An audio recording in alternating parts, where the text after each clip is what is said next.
Hey everybody, I'm Jordan Garza and welcome back to Unredacted. So before we get started today, I just want to say if you like anything you hear and you're a new viewer, please consider pushing the subscribe button or the like button at least, because my channel is just notoriously hard to find. The algorithm really doesn't like anything myself or my potato friend here have to say. So, like I said, if you hear anything you like, please consider hitting the subscribe button because it's really the only way to find my videos. So, shameless plug aside, let's get into the news. So this weekend, Biden gave a bit of a speech that's definitely raising some eyebrows, and more than what he said in the speech is the imagery of the speech is just the red background. He's angry, and it gives off. If I didn't know any better, and he was wearing a hood, I would say this is the advertisement for Disney's next Star Wars short or movie. Even basically, all he talked about in this speech was how MAGA, or the Republican side of the country, is just trying to undermine democracy, and they're domestic terrorists. They're actually going out of their way to make it seem like the Republicans are the ones that are promoting. He says they promote violence and they're the extremists. Sir, I'm sorry. BLM and Antifa took over 3 city blocks for something like 3 months. They held it down with armed security. They were keeping federal and local police out. There was something in the realm of 30 fatalities that happened in that span of 3 months. So how can you claim that the right are the ones that are violent when your only evidence for violence on the right is January 6th, which has just been completely overblown in political warfare? I mean, of course, there was a side of that was violent, and those people should be condemned. That was a very small sample of that group. I mean, the most of these people that have actually been put into solitary confinement over the past year are like 65-year-old grannies that were taking selfies with police officers and, waving little flags. And I mean, it's ridiculous. January 6th is political warfare. What they did for 3 months in Oregon was terrorism. I'm sorry. That's all right. My little tirade aside, let's get to the actual news. So this is from townhall.com. Biden's anti-MAGA speech has magnificently backfired. This article really just covers the ramifications of this speech. And, I gave you the broad strokes of what was actually said in the article, and we'll get into a little more of what he said, as well as some people's reactions to how he's portraying the right. White House steward Joe Biden went full fascist in his abysmal September 1 remarks about MAGA Republicans. The speech was already corrosive and repugnant, but not to even stand by in less 24 but not to even stand by it less than 24 hours makes you wonder what is going on in the White House. Biden looked like the Dark Lord of the Sith and declared anyone who doesn't agree with him an enemy of the state. Mr. Unity took what Hillary Clinton did in 2016 and poured kerosene on it, and that's referring to Hillary Clinton's campaign strategy back in 2016. What were the speech's political benefits besides making him feel better? Did Joe Biden cannibalize a primetime media slot where he could have addressed any other issue, like our economy being in recession, which it is, to stroke the egos of the tiniest sliver of America? Well, that's pretty much the Democrats' entire political strategy. They go after the smallest subsect of America because those people that they're pandering to are the loudest ones. Squeaky wheel gets the grease, and make up the core of the Democrats' party power base. The backbone of the left is not the working class voters or even Hispanics now. They flock towards Republicans' party. And that is true. If you paid attention to the election in Texas, at least, all of the border states down on the Rio Grande area actually flipped towards Republicans just because of Biden's really horrible stance on the border.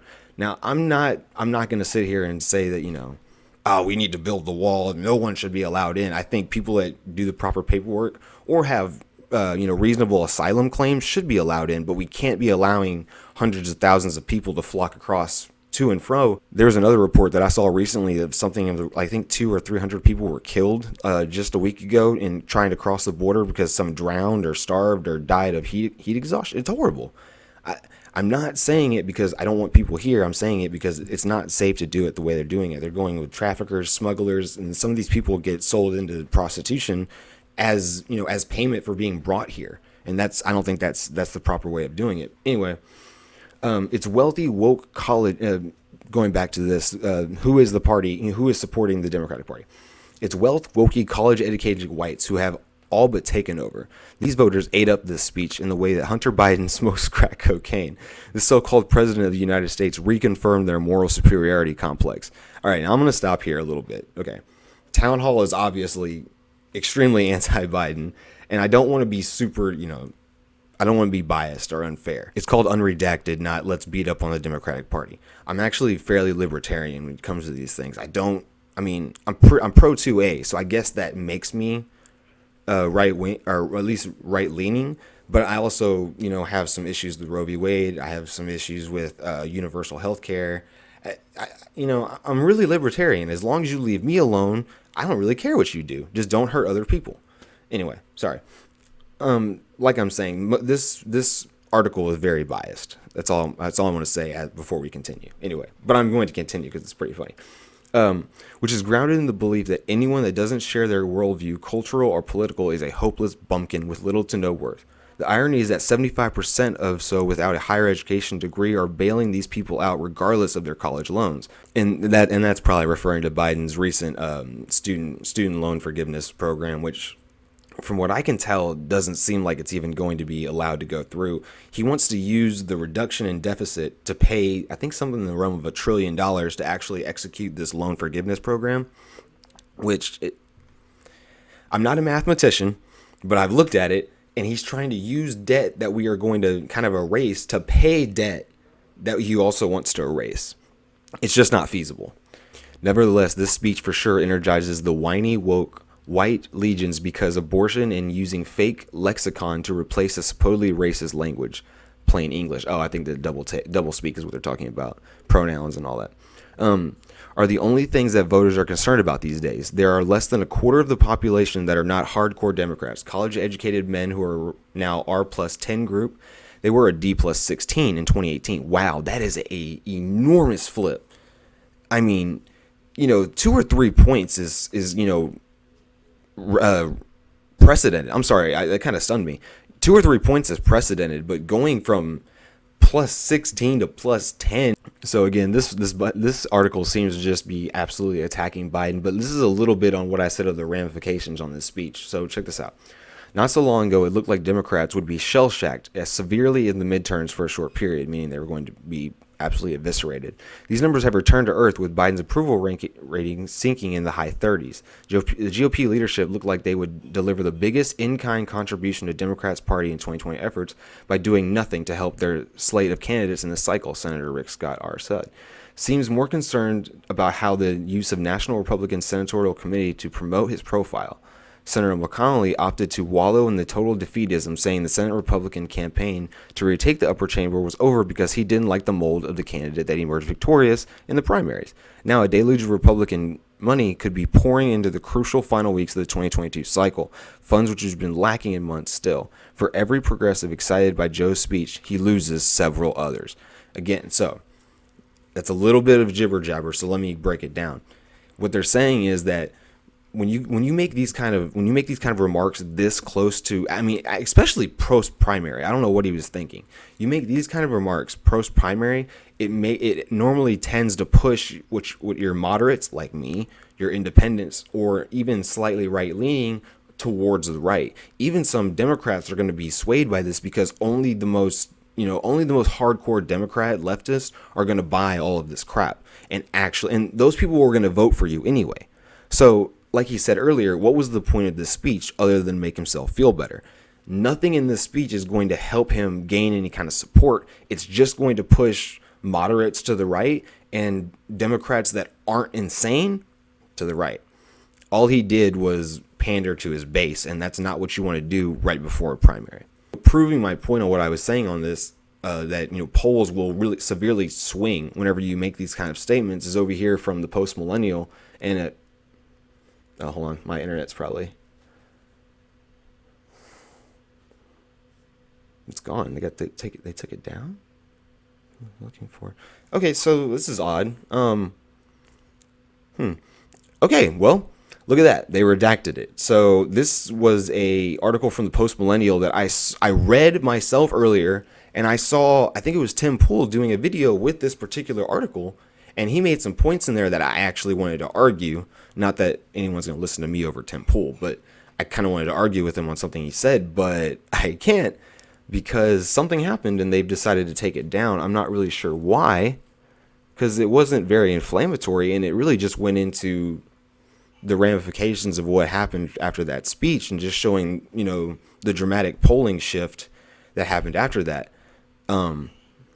That is very odd. So give me one sec. Okay, so this is from Reuters. It's from August 30th, so it's not as up to date as the one I was talking about. However, it's still showing me pretty much what I need to talk about. So kind of a timeline. It goes March, June, and as you can see, the gap just gets farther and farther and farther. And I believe, yes, so green is Democrats and blue is Republicans. So obviously you're going to see that obvious shift because of party lines.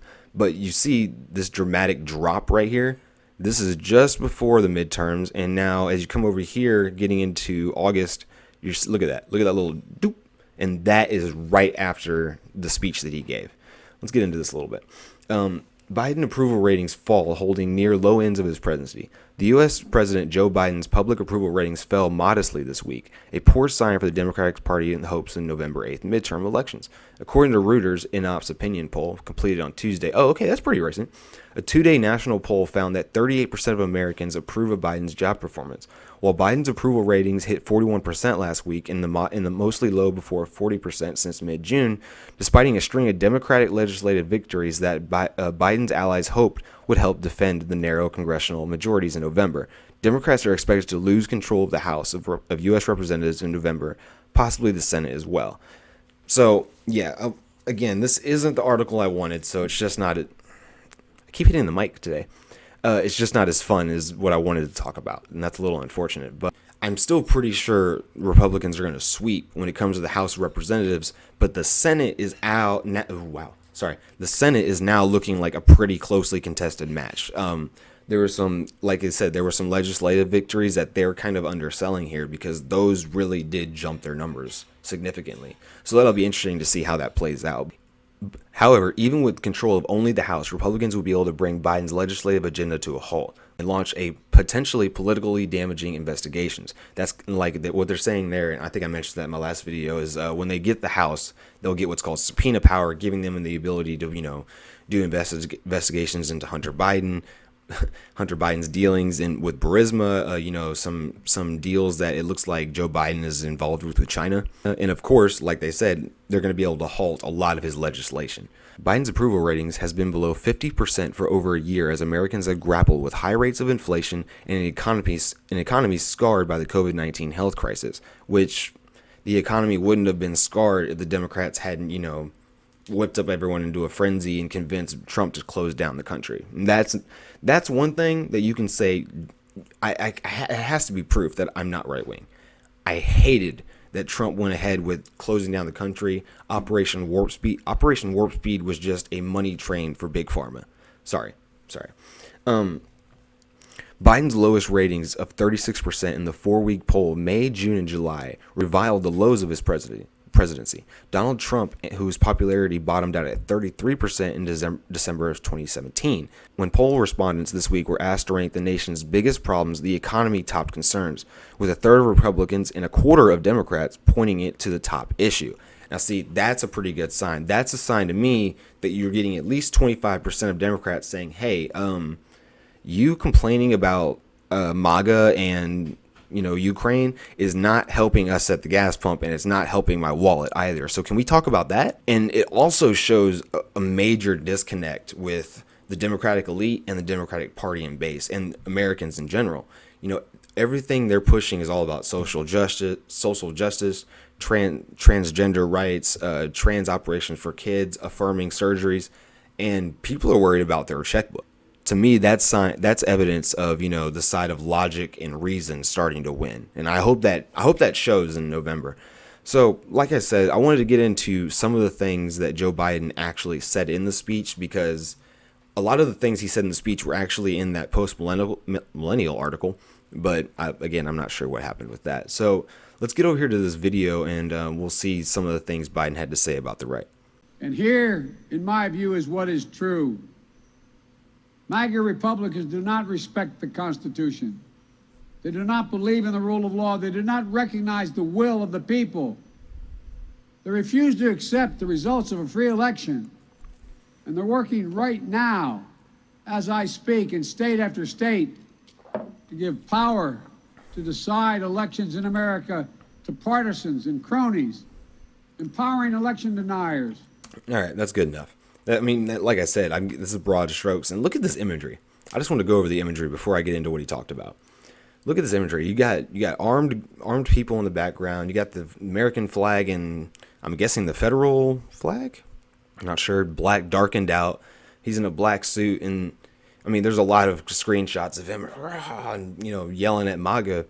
But someone in Biden's PR department needs to be fired because this makes very little sense from a PR standpoint, from just public relations. To me, it just gives off the wrong tone.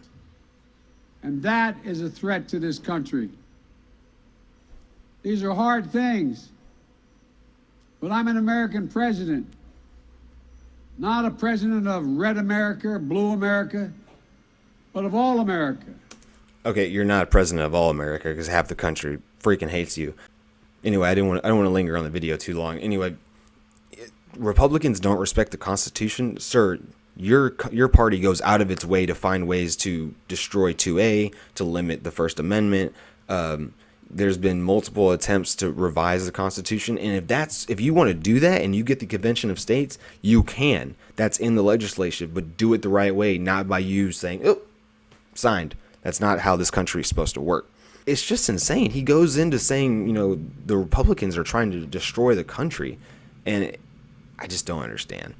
Anyway, so one more thing before we get done here. This is from the Daily Wire, and I love the Daily Wire. If you don't have the Daily Wire Plus or know about them, I really suggest looking into it. There's a documentary called "What Is a Woman," which is really, really, really interesting. And they actually have a couple of just like normal movies. I think there's one called, oh man, I can't remember now. But they've got like Gina Carano. They got a couple of movies, so I would suggest you check them out. Anyway, I'll say it. Fuck Joe Biden. Biden heckled during dark and divisive speech. So this is, like I said, this was a little bit of the reaction to the speech. So Democratic President Joe Biden was interrupted during his dark and divisive speech Thursday night by a heckler, repeatedly chanted obscenities at the bewildered, I'm not sure, president. Disruptions came as Biden repeatedly demonized millions of Americans as extremists who present a threat to the country. Oh, hey, this is actually a clip from What Is a Woman? That's pretty funny. F Joe Biden, the heckler chanted, F Joe Biden. And he was actually grabbed by people in the audience, and Biden's like, hey, no, let him go. Everybody, I think what he said is, everybody has the right to be an idiot. And there was another article that I was going to read, but this video is getting long, where they say that it was Secret Service that grabbed him, but no, that's not true. It was people in the audience that were there in support of Joe Biden that started grabbing this guy and kind of jostling him around, and he was like, hey, no, let him go. That's, again, evidence of, you have to stop your people from physically accosting someone in a public space that's being nationally broadcasted, but the Republicans are the violent ones? Come on, man. Here, let's see this part. 2020 election as preparation for the 2022 and 2024 elections. You can hear it. You can hear it in the background. I was like, what is time. this? It's hard to hear, and you probably won't be able to hear it unless you're using headphones. In the background, you can hear F. Joe Biden. Let's see if they catch. 1 million people. This time, yeah, no, they don't actually catch when people started messing him. Look, here's a quote from Joe Biden. Too much of what is happening in our country today is not normal. You don't say. Biden said, Donald Trump and MAGA Republicans represent an extremist threat to the very foundations of our republic. Wow. What? Wait, you introduced a bill to add seats to the Supreme Court, and you're saying that Trump and MAGA people are attacking the foundations of the republic? You're trying to change rules because they have a majority. Are you kidding me? There's no question that the Republican Party today is dominated, driven, intimidated by Donald Trump and the MAGA Republicans, and is a threat to this country, Biden claimed. MAGA Republicans have made their choice. They embrace anger. They thrive on chaos. They live not in the light of truth, but in the shadows of lies. Together, we can choose a different path. From Dark Brandon. I mean, bro, you cannot make those kind of claims and then look like Chancellor Palpatine. They live in the dark. Look, your soldiers are literally in the dark. One of the flags, which I'm not even 100% sure which flag that is in the dark. Do not sit here and tell me they live in the dark. I hate when there's pictures of Biden sniffing children. I mean, I'm going to say something. I think Joe Biden is a pedophile. I think he abused his son Hunter, and I think because of the way he has treated his children or raised them, I mean, you saw in the article earlier, Hunter Biden is a known crack addict who's been involved in illicit dealings across the globe. He's being investigated by the FBI. There's pictures of Joe Biden sniffing children, cuddling with them. I mean, giving his family members kisses on the lips. I'm sorry, maybe that's a thing for some people. I don't kiss my mom on the lips, God rest her soul, or my dad on the lips. Absolutely not. Anyway, so I've gone on long enough. I think I kind of turned this one into more of a rant than I intended it to be. I don't like these talking points and rhetoric that the right are the extremists and the dangerous ones, when the left are the ones known for going out and causing violence and hurting people and taking over city blocks and calling it the Chaz Chop. You know, one thing I'm gonna go into: two people that were killed in those fatalities that I brought up in the 3 months period were two 16-year-olds that were driving around and, according to reports, took a wrong turn and didn't realize they entered the area. Took a turn down basically an unguarded street of the Chaz people and entered the area without knowing. And their car was shot I think 152 times. That means I think it was like four assailants sat there and shot at a car. Do you know how long it takes to drop 152 bullets? I mean, you have to reload. I don't know unless they're all using box magazines. Well, let's think. 4, 3, well, I guess you could have had maybe 2 extended clips and then 2 30-round mags, and that might have done it. But you had 4 people dropped full mags into a car with 2 kids that are just driving around? And Republicans are the extremists? Come on, man. Anyway, like I said, guys, my channel is extremely difficult to find, especially in these times. The algorithm doesn't like us. Potato is always getting me into trouble because, hey, he writes the scripts, man. I just read them. No, actually, I don't write scripts at all, and maybe I should. But like I said, guys, that's it for me today. If you liked anything you heard here, please drop a like, a follow, share it with your friends. Help me grow a little bit. And yeah, that's it. I'll see y'all next time. Keep your eyes open, your ears to the ground, and stay safe out there.